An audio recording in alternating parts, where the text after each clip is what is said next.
Evangelho de Lucas, capítulo 23, versículo 49, diz: E todos os seus conhecidos e as mulheres que juntamente o haviam seguido desde a Galileia, estavam de longe vendo essas coisas. Irmãos, as mulheres estavam vendo o martírio do Senhor Jesus, a crucificação do Senhor Jesus, todo o sofrimento dele, o cálice amargo que ele estava bebendo, né? E os conhecidos do Senhor e as mulheres que seguiam de longe. Por quê? Porque não poderiam se aproximar, eram impedidos pelos romanos de se aproximar do Senhor. Irmãos, hoje não tem romano, não tem nada que nos impeça de se aproximar do Senhor. E hoje, como é que a gente se aproxima do Senhor Jesus? Ele está lá à direita de Deus Pai, só se a gente for, não. O Senhor Jesus está aqui, irmãos. O Senhor Jesus é a palavra. Quando você anda na palavra, você está andando com o Senhor Jesus. Andar com o Senhor, ter comunhão com Deus, é andar na palavra. Não se iluda, irmãos. Tem muita gente aí no mundo que diz: eu ando com Deus. Mas você obedece a palavra, irmãos? Eu nem sei o que tem que obedecer. Então você está equivocado, você não anda com o Senhor. Irmão, quem obedece a palavra, anda com Jesus. É o que diz Amós 3,3. O que diz Amós 3,3? Andarão dois juntos se não estiverem de acordo? Se você não estiver de acordo com o Senhor Jesus, se você não estiver de acordo com a palavra, você não está andando junto com Ele. E se você não está andando junto com Ele, misericórdia, irmão. Porque você está vulnerável. Você está na alça de mira do diabo, irmãos. Então, ande com o Senhor, procure meditar na palavra, procure obedecer o que diz a palavra diz isso, faça isso. Aí vem o mundo todo dizendo: não, toma só um copinho, pega só faz isso, faz aquilo, todo mundo faz essa nota fria, todo mundo sonega esse impostinho, tá? O mundo todo vai buzinar no seu ouvido, né? Buzinar é bom, né? Bombardear a sua mente com aquilo que eles praticam. Irmãos, a resposta sua é: não, eu temo meu Deus, eu amo meu Deus e eu faço segundo a vontade de Deus. Isso daí, meu Deus condena, né? Corrupção, meu Deus condena. Adultério, meu Deus condena. Vício, meu Deus condena. E tudo isso, então, eu não quero, né? Porque eu quero fazer a vontade do meu Deus. Porque quando eu tiver uma dificuldade, quem vai me livrar é Deus e não você. Nem o fulano, nem ciclano, né? Tem muita gente, principalmente nesse país, irmão, que pensam que passam ileso. Às vezes até se descobre as maracutaias que tem, né? Mas Deus sabe de todas as coisas. Deus vê tudo. Ninguém consegue. Pode tentar enganar o Supremo, pode tentar enganar a CPI, mas não engana Deus, irmão. Não engana Deus. Deus sabe de todas as coisas. Deus não se deixa enganar. E aqui no versículo 50 e 52, então nós vimos a importância de andar com o Senhor, né? Então, no versículo 50 diz: eis que um varão, por nome José, senador, irmão, senador, diz o texto, homem de bem e justo. Irmão, senador de bem e justo, glória a Deus, naquela época tinha, que não tinha consentido no conselho e nos atos dos outros, não concordava com as coisas dos outros do mundo, né? De Arimateia, a cidade dos judeus, e que também esperava o reino de Deus. O que significa também esperava o reino de Deus? Que ele seguia o Senhor Jesus, né? Que ele ouvia os ensinamentos do reino de Deus e queria ser salvo, né? E chegando a Pilatos, pediu o corpo de Jesus. Veja, irmãos, que coisa linda aqui, né? Deus, ele converteu um senador, José de Arimateia, para quê, irmãos? Para usá-lo nessa hora. O corpo normalmente daqueles que eram crucificados eram liberados para a família no dia seguinte, mas nesse caso teria que ser liberado no mesmo dia, na sexta-feira. Sabe por quê? Porque estava escrito que assim ocorreria, e que no terceiro dia o Senhor ressuscitaria. Então a palavra de Deus se cumpria. É importante cumprir a palavra de Deus, irmão. O Senhor Jesus, ele conhecia a fundo as Escrituras, o Torá e as Escrituras, o Antigo Testamento, né? E ele sabia que tinha sido profetizado por alguns profetas, algumas coisas, então, a respeito dele, então ele fazia questão de cumprir, né? O Zacarias, lá no capítulo 9, versículo 9, diz que ele entraria em Jerusalém triunfalmente, montado sobre um burrinho. Então o Senhor Jesus falou, manda buscar o burrinho lá, porque está escrito que eu tenho que entrar montado no burrinho, então assim será. Irmãos, nós temos que seguir o exemplo do Senhor, nós temos que ser imitadores de Cristo, nós devemos também procurar cumprir a palavra do Senhor. Então, o José de Arimateia agiu para liberar o corpo na sexta-feira, para que se cumprisse as Escrituras. Vejam que Deus preparou tudo. Deus está preparando os mínimos detalhes, inclusive a conversão de um senador. Então Deus não nos dá nada à toa, irmão. Deus faz tudo segundo o seu plano. Deus tem um plano para você. Fala para o seu irmão do lado, Deus tem um plano para você. E tudo aquilo que Ele permite, tudo aquilo que Ele faz na sua vida, é para cumprir o plano dEle, porque o plano dEle, irmãos, é perfeito, é o melhor para nós, né? Então, ninguém veio a esse mundo sem uma missão e sem um plano, irmãos. Deus, Ele planeja tudo. Deus, Ele planejou o céu, a terra e o universo. Deus planejou a vinda do seu Filho lá em Gênesis. Então Deus, Ele não faz nada na correria, Deus não faz nada a toque de caixa, Deus não improvisa, Deus não faz gambiarra, Deus planeja tudo e planeja com riquezas de detalhes. Qual é a nossa missão? O que nós devemos fazer pelo Evangelho? José de Arimateia foi usado para liberar o corpo do Senhor na sexta-feira. E você, irmão, qual é a sua missão? Pergunte ao Senhor, ouça a palavra do Senhor e comece a identificar. Uma dica que eu tenho para você é veja qual a sua habilidade, irmão. Veja o que você faz bem, qual é a sua habilidade, porque não tem ninguém sobre a face da terra que seja igual ao outro. Tem diferenças entre nós, e essa diferença é que Deus quer usar, irmão. Ele quer usar porque o uso das diferenças é que traz o crescimento, e principalmente o crescimento do Evangelho. E que no versículo 53 diz: e havendo tirado, envolveu-o num lençol e pô-lo num sepulcro escavado numa penha. Penha é rocha, não é bairro não, hein? Onde ninguém havia sido posto. Então veja como Deus prepara as coisas. Um sepulcro novo, que pertencia a José de Arimateia, e blindado, ou seja, só tinha uma entrada. Não tinha saídas ou entradas alternativas.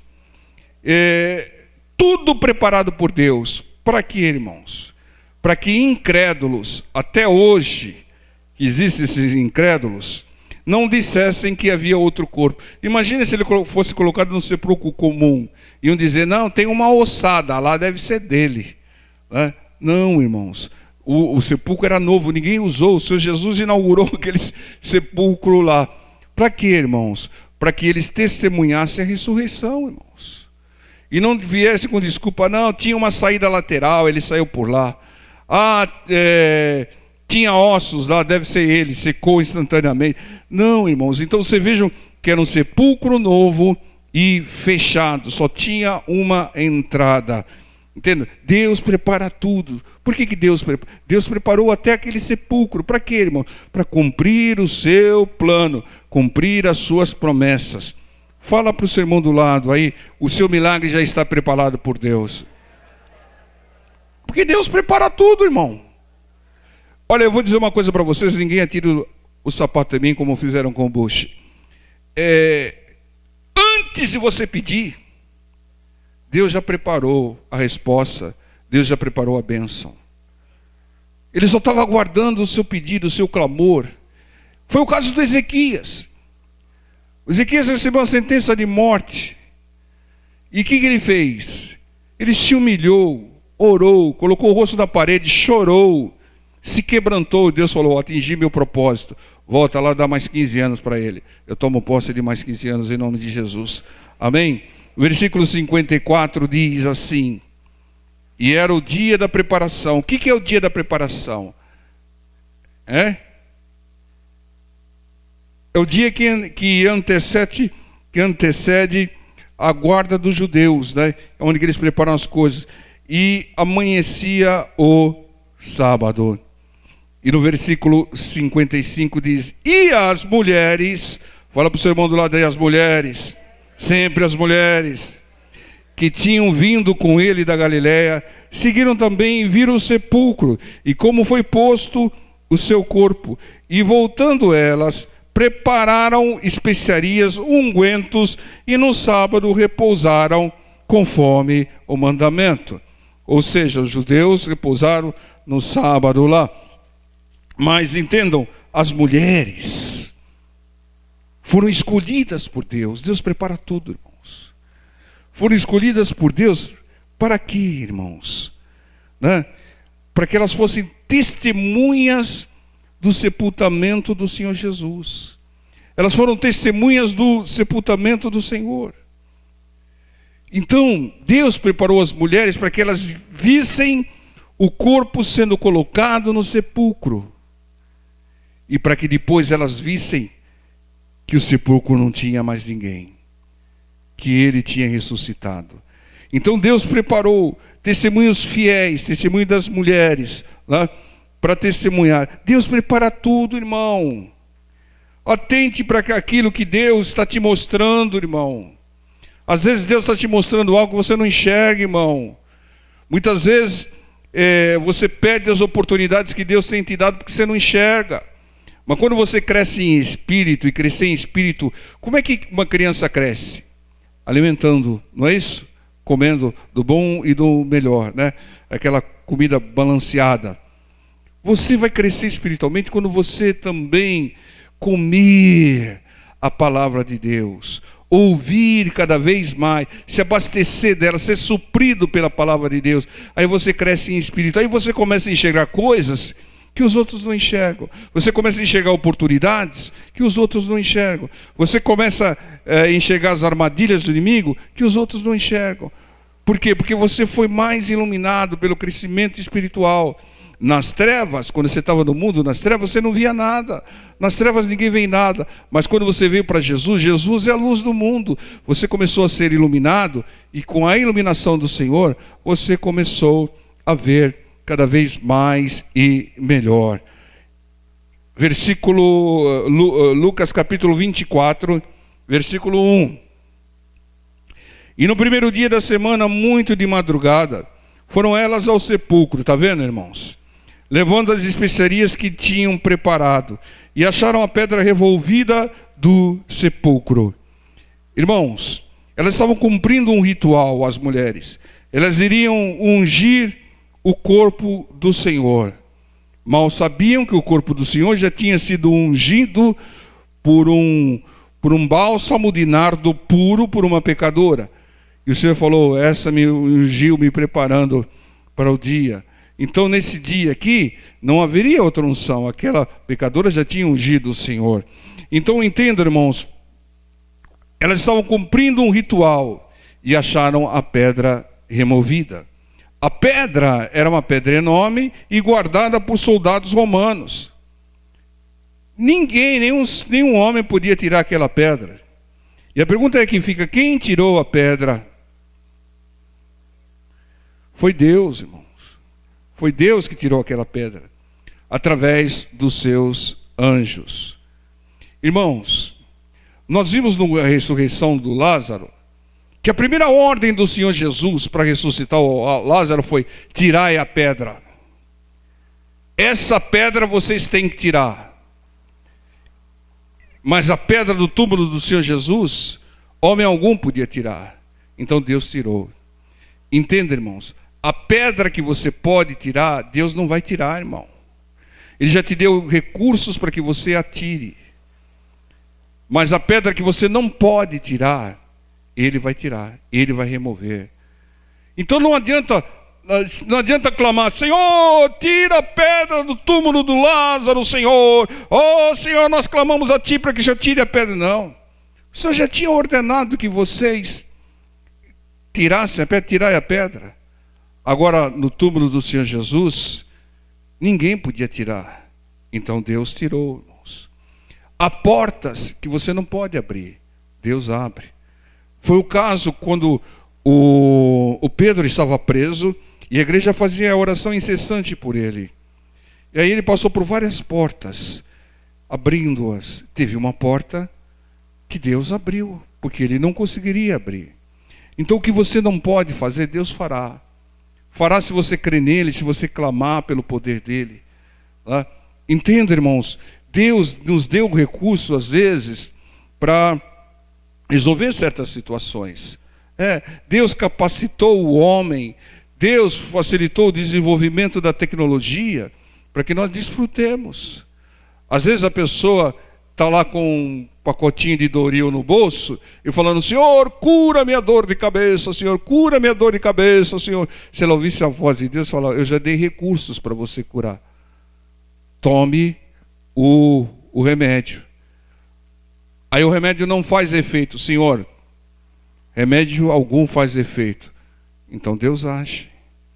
Entenda, irmãos, Deus não vai fazer aquilo que Ele te deu dom, capacidade, recursos, habilitação para você fazer. É assim que Deus age. E essa pedra aqui foi removida por Deus. Agora a pergunta que fica é: para que removeram a pedra?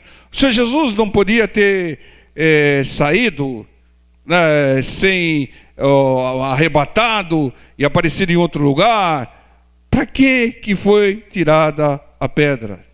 Alguém sabe para quê? É para que testemunhassem a ressurreição do Senhor, irmãos. Como é que vão testemunhar que o Senhor Jesus ressuscitou se tiver a pedra na porta? Ninguém está vendo nada. Mas quando a pedra foi removida, verificou-se que o túmulo estava vazio, que ele tinha ressuscitado. Por isso que a pedra foi removida por Deus, para que veja como Deus prepara as coisas, irmão. O seu Deus é um Deus poderoso, irmão. Talvez você não conheça, Ele conheça cada vez mais, irmão. Deus te deu a vida, te deu a família, enviou o único filho para pagar a sua dívida, que você não tinha condições de pagar, e te salvar. Então veja como Deus age, o requinte de detalhes. Há bênçãos que nós recebemos só para testemunhar, irmãos. Só para testemunhar. Lá em Isaías 43, 10 e 12 diz: Deus diz que nós somos as testemunhas dele. Quando é que nós testemunhamos as obras de Deus? Quando nós o glorificamos. Oh, Deus abriu uma porta de emprego para mim. Oh, Deus enviou um varão, uma varoa valorosa para mim. Oh, Deus me prosperou. Oh, Deus me curou. Deus me libertou das drogas. Deus fez isso, Deus fez aquilo. É isso que você tem que testemunhar, irmão. E não ficar falando: ah, vida, ó azar. Nossa, quantas lutas, eu não aguento mais, não tem mais jeito, não sei o quê. Quando você faz isso, você está testemunhando as obras do diabo. Olha o que o diabo fez comigo, me colocou uma enfermidade, me fez cair nas drogas, me fez isso, não sei. Não, irmão. Fale das bênçãos de Deus. Fala, porque as suas palavras têm poder, irmão. Quando você está murmurando, reclamando, o diabo falou: alguém está falando aí do meu trabalho, né? E ele se aproxima, irmão. Agora, quando você louva e glorifica e testemunha as obras de Deus, Deus se aproxima. Então louve a Deus. Deus habita entre os louvores, diz a palavra do Senhor. Então louve a Deus. Então, irmãos, a ressurreição do Senhor é a base do Evangelho. A base, o pilar do Evangelho de Deus Pai, Filho e Espírito Santo é a ressurreição do Senhor.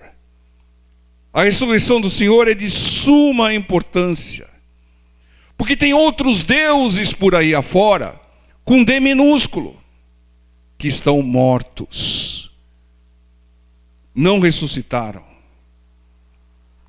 Outros deuses que as pessoas cultuam aí, até em forma de imagens, estão mortos. João Batista está morto. Pedro, João está morto. Maria está morta. Todos estão mortos. Mas o nosso Senhor está vivo porque Ele ressuscitou. Nenhum outro ressuscitou, irmão. Só o Senhor. Ele vive.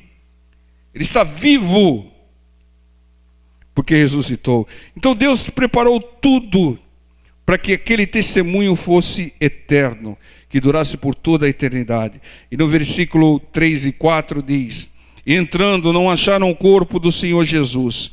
E aconteceu que, estando elas perplexas, fala para o seu irmão do lado, perplexas, a esse respeito, eis que pararam junto delas 2 varões, 2 anjos, com vestidos resplandecentes.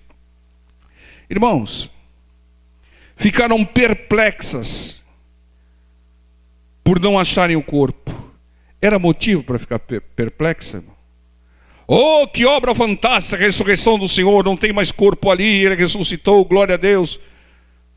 Mas, irmãos, o Senhor Jesus passou a vida toda dizendo: eu vou ressuscitar no 3º dia, eu vou ressuscitar no 3º dia, eu vou ressuscitar no 3º dia, eu vou ressuscitar no 3º dia. E quando Ele ressuscita, as pessoas ficam espantadas, perplexas.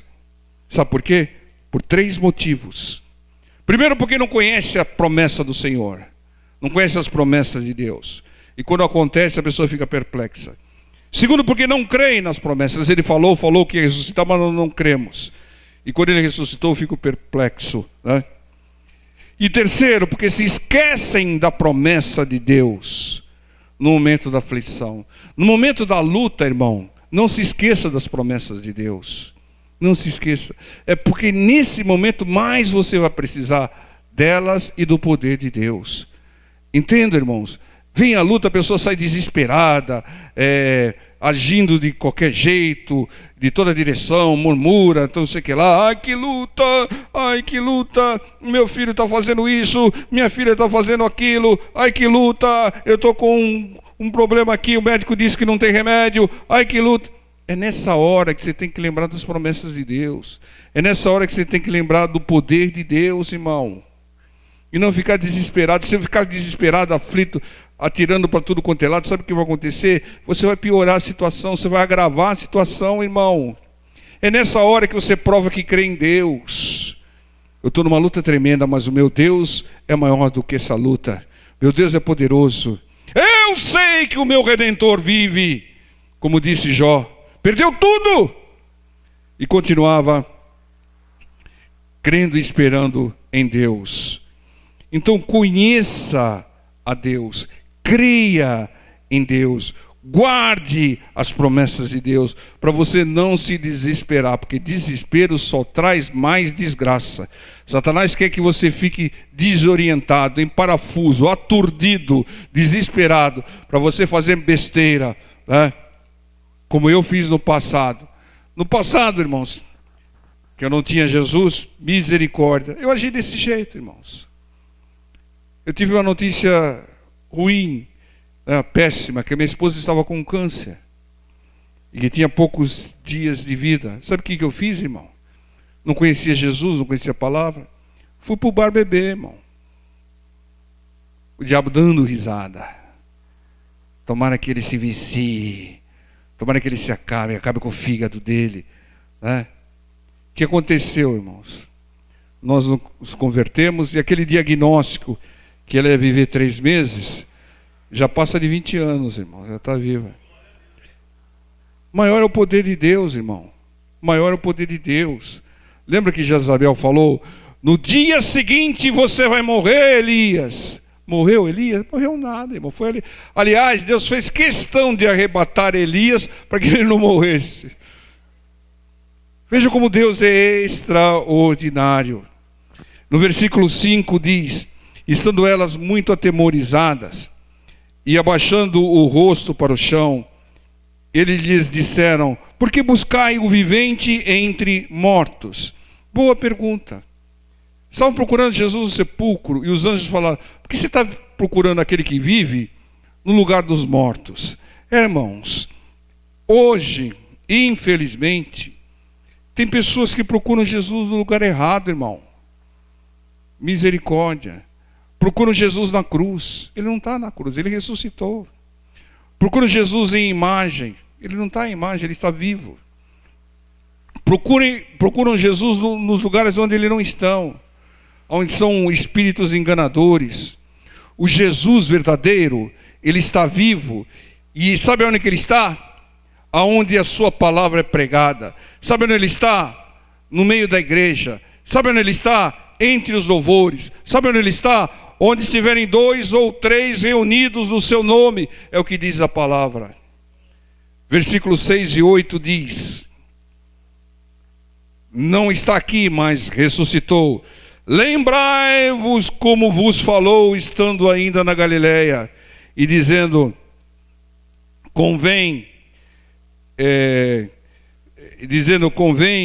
que o Filho do Homem seja entregue nas mãos de homens pecadores e seja crucificado, e ao terceiro dia ressuscite. E lembraram-se das suas palavras. Na hora do sofrimento, da dor, lembre-se das palavras de Deus, das promessas de Deus, do poder de Deus. Isso faz crescer a sua fé e vencer as adversidades, irmão. Continue o texto aqui, versículo 9, para encerrarmos. E voltando do sepulcro, anunciaram todas essas coisas aos 11 e a todos os demais. E eram Maria Madalena e Joana e Maria, mãe de Tiago, e outras que com elas estavam as que diziam essas coisas aos apóstolos. E as suas palavras lhe pareciam como desvario. Não as creram, não creram nas mulheres, irmãos. As mulheres são maldito homem que confia no homem, mas e na mulher? Não creram na palavra das mulheres. Pedro, porém, levantando-se, correu ao sepulcro, e abaixando-se viu só os lenços ali postos, e retirou-se admirando consigo aquele caso. Maria Madalena, Joana, Maria e outras foram escolhidas por Deus para serem as primeiras testemunhas do maior milagre sobre a face da terra, a ressurreição do Senhor. Deus confiou na fidelidade e na sabedoria das mulheres. Deixa eu jogar um pouco de confete aqui. Amém, irmãos? Mas foi isso. Por que Deus não escolheu homens para testemunhar? Escolheu as mulheres. Uma obra prometida, toda preparada e cumprida por Deus. Deus preparou os mínimos detalhes para a ressurreição do seu filho, para a crucificação e para a ressurreição, irmãos. Sabe para quê? Porque foi a obra mais fantástica. Deus monitorou essa obra o tempo todo. Irmãos, é a base do Evangelho. A palavra do Senhor diz que se Cristo não ressuscitou, é vã a nossa busca, é vã a nossa fé. Tudo está baseado, alicerçado na ressurreição do nosso Deus. E ele disse: eu sou a ressurreição e a vida. Ele não falou, eu sou não sei o que, eu sou aquilo. Ele falou, eu sou a ressurreição. Quem não crê na ressurreição e crê em outras coisas, não crê em Jesus. Então entendam, Deus preparou tudo. Assim como Deus prepara tudo para a sua bênção. Irmãos, Deus te trouxe aqui. Ah, foi eu que vim, pastor. Não. Se Deus não quiser que você viesse, irmão, mas Deus te trouxe aqui para ouvir essa mensagem. Significa que Deus quer revelar para você que Ele prepara tudo. A bênção que há muito tempo você tem clamado já está preparada. Ele só está esperando o tempo e um detalhe para liberar. Ele está esperando fé, o pagamento. Como é que se paga a bênção? Ah, pastor, a bênção não se vende. Você que pensa. Não se vende com valores materiais, mas se paga a bênção com fé. A fé é a moeda do reino dos céus. Se você quiser alguma coisa do reino dos céus, você tem que pagar com fé. Amém, irmãos? Então, Deus preparou tudo. Quando Deus dá uma promessa, Ele já preparou tudo para cumpri-la. Entendam? Deus, Ele só começa a fazer as coisas depois que Ele termina.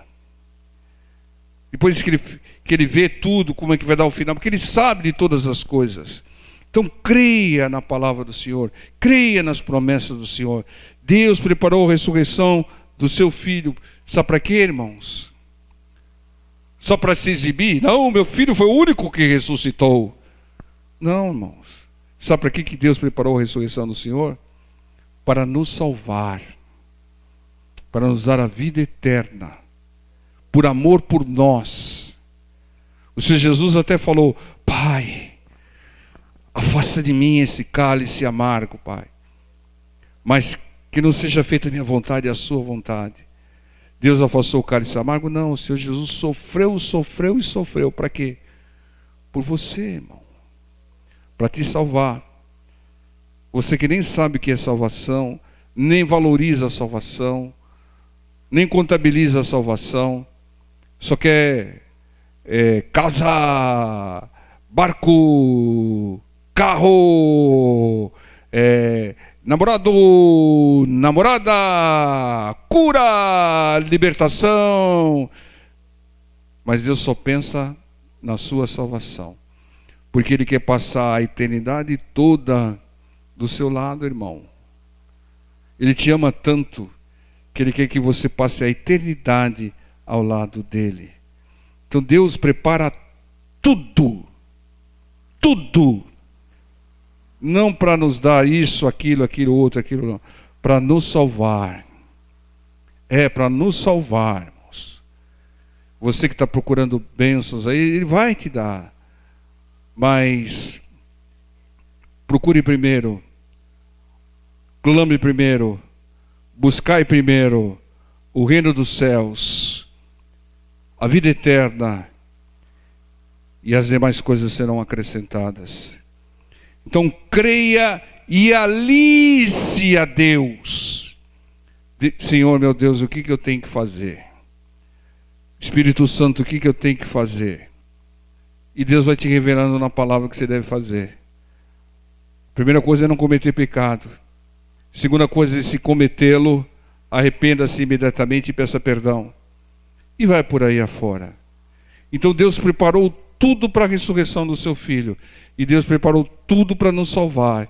Assim como Ele tem preparado todas as bênçãos que nós temos clamado, né, de acordo com a sua palavra e a sua vontade, em nome de Jesus. Amém? Vamos ficar em pé, vamos estar orando.